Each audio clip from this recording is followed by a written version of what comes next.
Jai Hind students, in this video we are going to talk about select command condition based list और condition based pattern। अब ये आप समझ रहे होंगे लिस्ट और पैटर्न क्या चीज़ है कि अगर आपने मेरी पुरानी वीडियोस देखी हैं तो आपको समझ में आया होगा कि वेयर क्लॉज के साथ हम कंडीशन लगाते हैं। तो कंडीशन में और कॉम्प्लिकेटेड कंडीशन कैसे बनेगी वो लिस्ट और पैटर्न के साथ देखते हैं, बात करेंगे एक एक करके। इसके बाद हम इसमें नल, इस वीडियो में नल टॉपिक को भी कवर करने वाले हैं कि नल क्या चीज़ है, नल कैसे हैंडल करते हैं हम अपनी सिलेक्ट कमांड में। तो जल्दी से देख लेते हैं सिलेक्ट कमांड का सिंटैक्स। सिंटैक्स आप जानते हैं, वैसे सभी लोग पुरानी वीडियो में देख ही चुके होंगे मेरी। तो यहाँ पर होगा सिलेक्ट एस्टेक्ट या फिर कॉलम के नेम होंगे हमारे। उसके बाद हम लगाते हैं फ्रॉम, उसके बाद टेबल का नाम आता है और उसके बाद वेयर क्लॉज आएगा। वेयर क्लॉज के बाद बेटा कंडीशन आती है ना। आप लोग ये सब कुछ जानते ही हैं। टेक्स्ट सिंटैक्स को आप लोग काफी अच्छे से याद हो गया होगा, अब तो काफी एग्जांपल्स हो चुके हैं। अब देख लेते हैं, सबसे पहले हम लिस्ट और नॉट इन की बात, इन और नॉट इन की बात हो रही है कंडीशन बेस्ड लिस्ट की। एक बार बताता हूँ आपको, ये इन और नॉट इन क्या है। ये एक कीवर्ड है हमारे एसक्यूएल के अंदर। इन और नॉट इन से हम अपनी कॉम्प्लिकेटेड क्वेरी को थोड़ा सा इजी कर सकते हैं। जैसे बिटवीन में मैंने भी आपको बताया था रिलेशनल ऑपरेटर, आप स्टार्टिंग वाला लगाइए और एंडिंग वाला लगाइए तब जाकर के बनेगा। लेकिन बिटवीन से करेंगे तो कुछ भी लगाने की जरूरत नहीं, डायरेक्ट रेंज लग जाती है। ऐसे ही इन और नॉट इन से भी बहुत ईजी हो जाती है क्वेरीज। सपोज दैट एक एग्जाम्पल के तौर पर समझाता हूँ। अगर मैं डेटा देखना चाहता हूँ उन लोगों का डेटा देखना चाहता हूँ, सारा डेटा देखना चाहता हूँ उन लोगों का जो आगरा, दिल्ली, जयपुर में रहते हैं। ध्यान से सुनिएगा। I want to see the whole data of those employees who lived in Agra, Jaipur, Delhi. 3 city में जो लोग रहते हैं उनका डेटा देखना है मुझे। तो अब हम इसकी क्वेरी अगर हम रिलेशनल ऑपरेटर के साथ चला दें तो क्या होती है देख लेते हैं जरा। इसकी क्वेरी होती select extract from EMPL where। अब where के बाद हमारा क्या आता है, कॉलम का नाम आता है। कॉलम का नाम हमारा है city. City is equals to Delhi,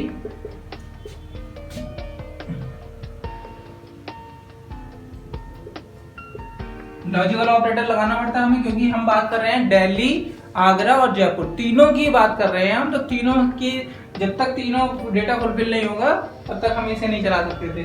तो city is equals to Delhi and city is equals to Agra and city is equals to Jaipur, है ना। अब आप ये सोच रहे होंगे बच्चों कि ये तो बड़ी कॉम्प्लिकेटेड सा है, बार बार हमें सिटी कॉलम का नाम देना पड़ रहा है। City is equals to Delhi, city is equals to Agra, city is equals to Jaipur. तो ऐसा कुछ इजी टास्क है या नहीं? तो यस, क्योंकि ये एक ही कॉलम की लिस्ट है, मतलब सिटी आगरा, सॉरी दिल्ली, आगरा और जयपुर एक लिस्ट के फॉर्म में तो है। और किसके अंदर है? सिटी कॉलम के अंदर एक लिस्ट है, देख करिएगा।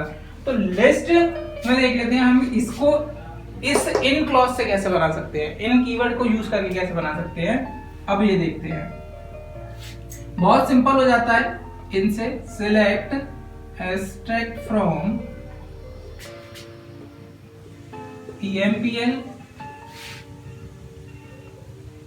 वेयर। अब हमें यहां पर लगाना है कॉलम का नाम सिटी और यहां लिखना है इन, सिटी इन, और ब्रैकेट में डाल देने हैं डायरेक्ट इसके सारे नाम, सॉरी वो एलिमेंट जो हमें देखना है। हमें देखना था आगरा, कॉमा जयपुर,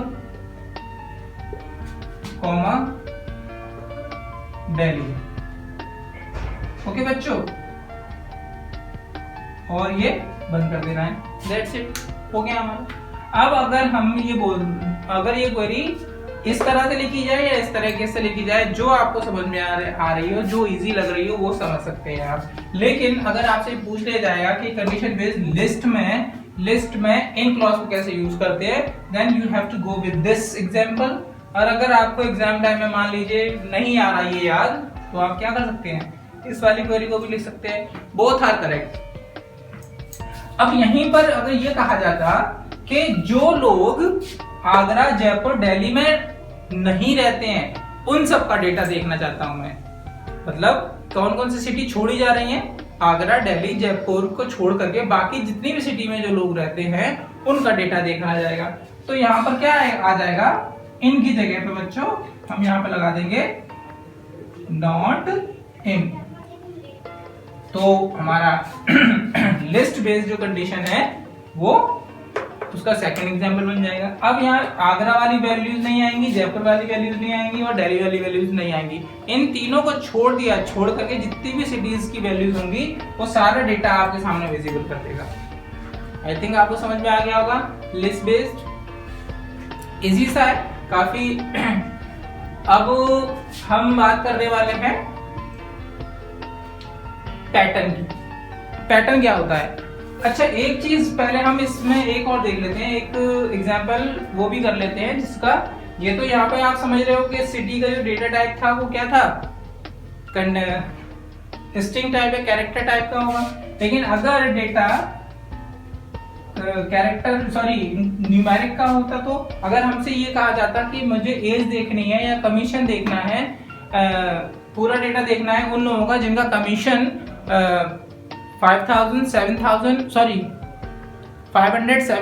और 900 है, तो हम क्या लगा देते हैं, यहाँ पर कमीशन आ जाता COMM इन, अब 500, 700, 900।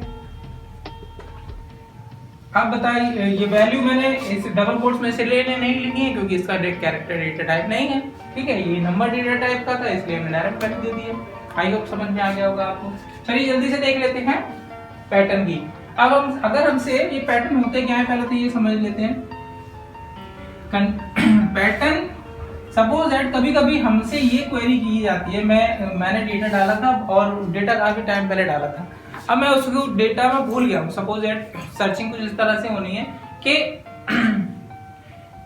मुझे उस पर्सन का पूरा डेटा देखना है जिसका नाम, मैं किसी पर्सन का डेटा देखना चाहता हूं बट मैं उसका नाम भूल गया हूं, बट मुझे एक लेटर याद है, उसका फर्स्ट लेटर और मैं चाहता हूं कि उस फर्स्ट लेटर से मैं उस पर्सन का डेटा ढूंढना चाहता हूं।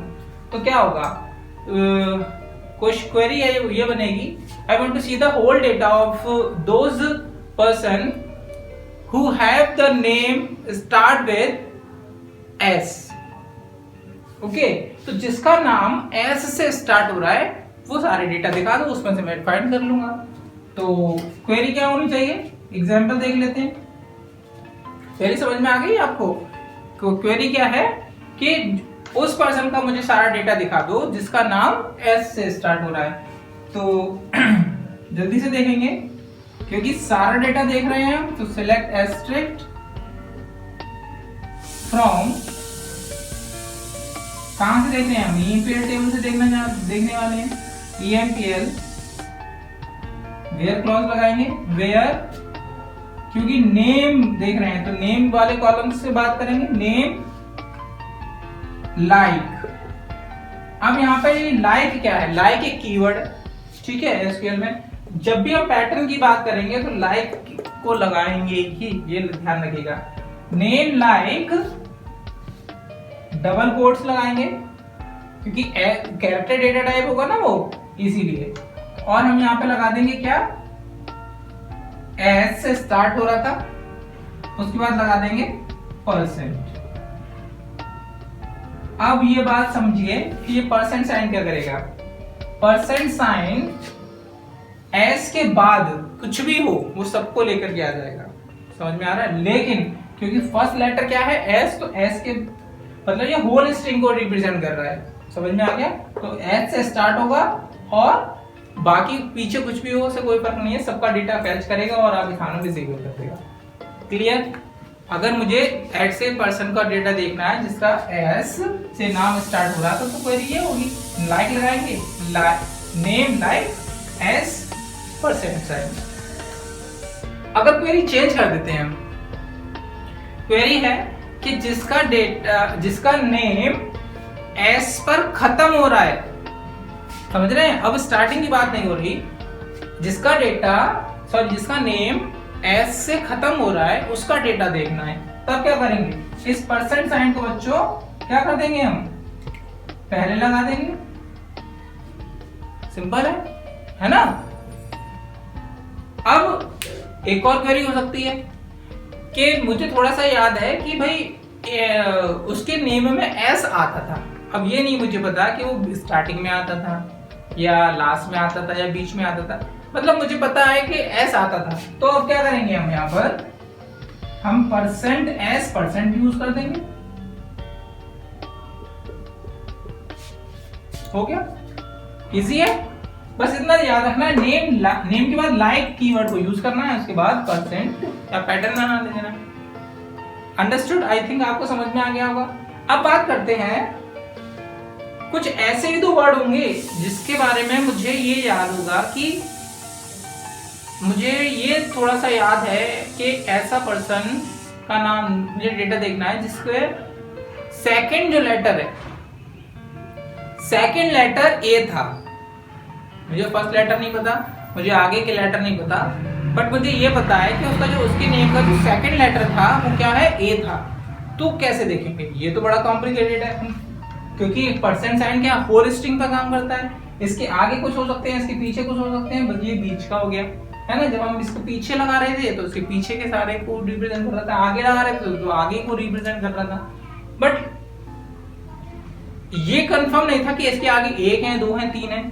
अब बात जो न्यू कंडीशन ये है बच्चों कि सेकंड लेटर, अब सेकंड लेटर तो हम इससे डिनोट नहीं कर सकते, तो देखेंगे कैसे करेंगे। सेकंड लेटर ए हो, सेकंड लेटर ए बहुत आसानी से हो जाता है। देखो डबल कोट लगाएंगे, वैल्यू सेकंड लेटर है तो हम क्या लगाएंगे, पहला अंडरस्कोर लगाने के बाद ए लिखेंगे क्योंकि ए लेटर है, उसके बाद लगा देंगे परसेंट साइन। अब इसका मतलब समझो, अंडरस्कोर क्या करता है, underscore is represent one letter. बात समझ में आई? तो एक लेटर के लिए ये रिप्रेजेंट कर गया, उसके बाद वाला ए लेटर यानी सेकंड लेटर क्या हो गया, ए, उसके बाद कुछ भी हो वो सबका डेटा लिया। Got it? अगर कंडीशन, अब देखते हैं दूसरी क्वेरी, अगर कंडीशन ये है कि मुझे ये थोड़ा सा याद है कि मैं जिस पर्सन का डेटा देखना चाहता हूं उस पर्सन का जो नेम है वो 5 लेटर कंटेन करता था। कितने बच्चों? 5 लेटर कंटेन करता था उसका नेम। तब क्या करेंगे, तब हम सिंपल कर देंगे 5 अंडरस्कोर लगा देंगे क्योंकि ये परसेंट साइन से तो हो नहीं सकता, परसेंट साइन तो होल स्ट्रिंग पर काम करता है। क्लियर? तो 5 अंडरस्कोर लगाएंगे। इट मींस ये जो लाइक क्लॉज है ये समझ जाएगा कि 5 लेटर वाले नेम्स मुझे पिक करने। अंडरस्टूड? अब मुझे ये कहा जाए कि पीछे से थर्ड लेटर एम था, पीछे से थर्ड लेटर एम था, मैं उसका डेटा देखना चाहता हूं। तब क्या करेंगे हम? बहुत सिंपल है, तब हम यहाँ पर लगा देंगे आगे परसेंट साइन और फिर एम लिखेंगे, उसके बाद 2 अंडरस्कोर लगा देंगे। हो गया भाई, एम के बाद 2 लेटर हैं। क्लियर? हम पीछे से थर्ड लेटर ही तो एम था तो हमने थर्ड लेटर एम लगा दिया। It's very easy. I think आपको इस टर्म को क्या बोलते हैं, इसको बोलते हैं वाइल्ड कार्ड एंट्री। क्या? ठीक है, एसक्यूएल्स में। तो आई थिंक आपको ये समझ में आ गया होगा कैसे हम डेटा देखेंगे क्वेरी का with the help of substring और अंडरस्कोर या परसेंट साइन। बहुत इजी है। अब एक चीज और देख लेते हैं, अगर मुझे डेटा उस इंसान का देखना है जिसका कमीशन नल है, अब हम बात कर रहे हैं इसकी नल की, जिसका कमीशन नल है, मैं उसका डेटा देखना चाहता हूं। कैसे देखेंगे? It's very easy. तो क्या लगा देंगे हम यहाँ पर, सिलेक्ट एस्ट्रिक्ट फ्रॉम EMPL वेयर क्या था हम, जिसका कमीशन नल है, तो क्या लगाएंगे, कमीशन वाला कॉलम का नाम लिखेंगे, एज लगाएंगे। ये ध्यान रखिएगा बच्चों, और लिख देंगे यहाँ पर नल। ये ध्यान रखिएगा कि जब भी सिलेक्ट की क्वेरी चलाएंगे और हम नल फाइंड कर रहे होंगे तो हमेशा इज के साथ ही चलेगा। ऐसा मत कर दीजिएगा कि commission is equals to null, ये गलत हो जाएगा। When we are fetching the data from the base table, तो हमें क्या लिखना होगा, नल से जस्ट आगे इज लिखना होगा, ठीक है। हमेशा नल इज के साथ ही फैच होगा। ओके, तो बस इस वीडियो में इतना ही रखते हैं। नेक्स्ट सेलेक्ट की वीडियोस आगे वाले सेशन में देंगे।